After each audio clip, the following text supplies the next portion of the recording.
What's happening, guys? It's Abhinav from PhoneBunch and welcome to a review of the Lenovo Z2 Plus.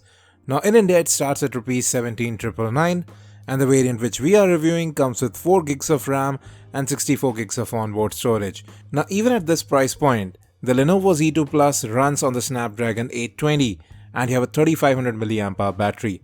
We'll talk about the rest of the specs as we move along. Let's talk about build. At the bottom of the phone you'll find the USB Type-C port, speaker and the 3.5mm audio jack. Moving to the right, you have the SIM slot, you have the power lock and unlock button as well as the volume rocker. The buttons have great tactile response, and before I forget, storage on this phone is not expandable but you still get plenty on the device itself. At the back of the phone you will see the 13 megapixel camera, LED flash noise cancellation mic, and the back itself is very glossy, and yes, it does attract fingerprints as well. Now again, you have a 3500 mAh battery and this one might feel a bit chunky but it doesn't feel hefty. In the front you get an 8 megapixel camera, proximity and light sensors, and you have on-screen buttons which can be hidden. That home button doubles up as a fingerprint sensor. It has a lot of functionality which we'll talk about. The 5-inch display here is excellent. Great viewing angles, it's very sharp and it has good color reproduction too. You can even go ahead and tweak the color balance of the display if you so desire. And as I was saying, that button has a lot of functions.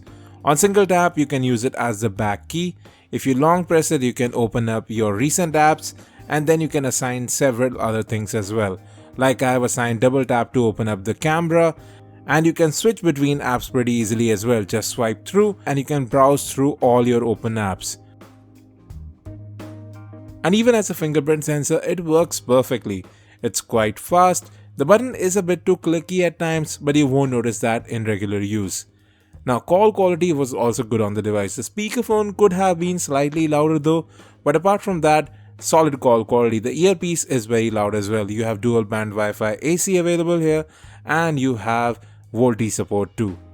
And talking about sensors, you can just see you have the gyroscope, magnetic field sensor, accelerometer, pretty much everything that you want on a device. So Lenovo is not skimping on anything, especially with that great processor in there as well. Now the camera also does take decent shots. It has very good shutter speed, but the images don't have that much detail. I'll show you some of the samples. The front facing camera is just about average. So if there is something that has been skimmed on, that is the camera, but still one of the better cameras at this price point. Images do slightly turn out a bit washed out. The Moto G4 Plus definitely has a better camera than this one, if you're just going by the camera, that is. Performance on this phone, however, is way better.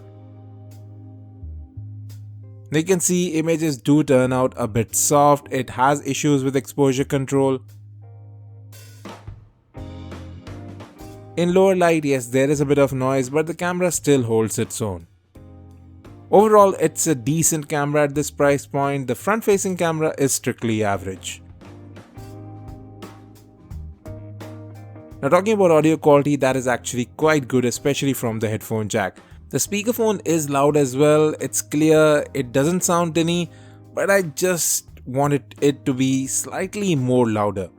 Anyways, talking about software now. So we have Android 6.0 Marshmallow running on the device, and you have ZUI running on top of it. Now you have the Google Now launcher, so you don't see the differences, but they are clearly visible. The notification shade can be pulled from the top, swipe from the bottom, and you have your quick toggles. You can see right there Android 6.0.1. Now this is the 64 gig variant, out of which you will get about 52 odd gigs when you get the device, which is plenty even though storage is not expandable here. And well, memory management is good too. We didn't have any issues there even with multiple apps open. All of them performed well, and switching between apps was good too. Even in web browsing, I didn't notice any lag. You can see right here, even while opening so many apps, the phone doesn't lag even a little bit. And you can easily swipe through all the apps with the U-Touch button, which is your fingerprint sensor as well. It's just very easy and intuitive as well. But yeah, I didn't find myself using it that much. Now let's talk about gaming a bit as well. Gaming performance is superb, and that's what you expect with the Snapdragon 820 and Adreno 530. We didn't have any issues there, no frame drops, and the gameplay was smooth throughout all the games that I tried. Asphalt 8, Nova 3, Modern Combat, pretty much every game that I tried played superbly here. The issue that I face with the phone is that it does get a bit hot with extended gaming. About 45 to 46 odd degrees. The games don't throttle down, but yes, you can feel the heat from the glass back of the phone. Even here you can see after about 10 odd minutes of gameplay, the phone did get to about 45 odd degrees. Battery life on the phone, however, is superb. You'll easily get through more than one full day of use on this phone. Even with some gaming, 4G or Wi-Fi always on, this phone didn't let me down even a single time. You have fast charging built in as well. So folks, here's my final take. This is a very good phone available at this price point. Yes, the cameras could have been better, the design is quite bland, but overall you are getting an excellent package here. The one thing that I didn't like about the phone is that it does get a bit hot with extended gameplay. Apart from that, a solid offering at this price point. Thanks for watching this video. If you have any questions, hit us in the comment section, and as always, have a great day.